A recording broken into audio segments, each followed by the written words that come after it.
Hi, M5630. Please introduce yourself. Good day to my future employers in Hong Kong. My name is Jenny Siwat, 28 years old, single. I have one lovely daughter, ages is 4. I am Catholic. I am a high school graduate. Okay, since I saw that you have experience being a helper in Kuwait, tell me about your experience as a helper.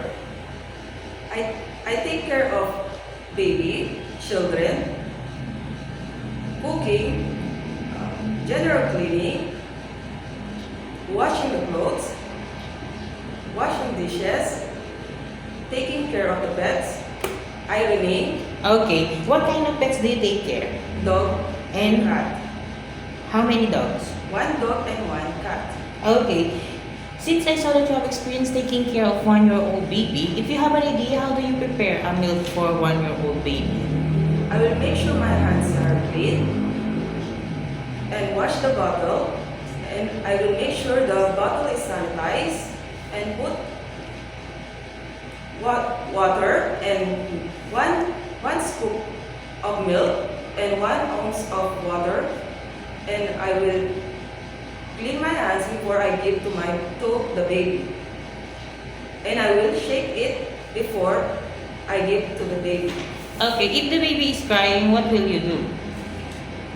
I will make sure, I will check the temperature of the baby and the pampers of the baby is full. Okay, and if the baby doesn't stop to cry after you check the diaper and also the temperature, I will call the parents and I will tell them and I will follow their rules.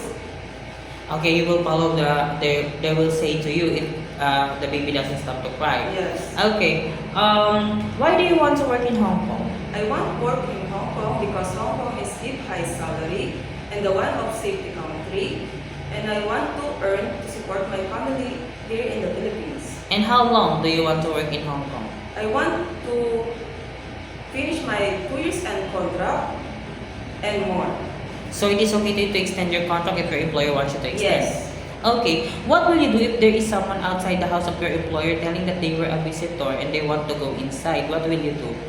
I will call my employer and I will not entertain the stranger because it's dangerous. Okay, you have to call first your employer because if the employer doesn't know the person outside, it's too dangerous to entertain, right? Okay, do you have any idea how to prepare Chinese food? No, but I'm willing to learn. And how will you learn to cook? By undergo training, watching videos, reading a menu. Okay. And also, if your mom and sir have a time to prepare foods for themselves, you could also watch them how do they prepare so that you could learn, right? Yes. Okay. It is okay to you to eat the food that the employer provides. Yes. It is okay to you to share job with other helpers. Yes. It is okay to you to work on Saturday or on holiday set up by your employer. Yes. It is okay to you to taking care of pets. Yes. How about taking care of elderly? Yes. It is okay to you to learn Cantonese if one of your employer's family don't know how to speak English. Yes. Okay, I saw that you have a long hair. It is okay to you to cut it short. Yes. Okay, my last question is, what will be your message for your future employer? To my future employers, if you choose me, I will make sure I will follow your rules and regulation, and I will do all my best. I am a responsible, honest person, and hardworking person too. Okay, thank you very much, Miss Jenny. Thank you po. Okay, thank you.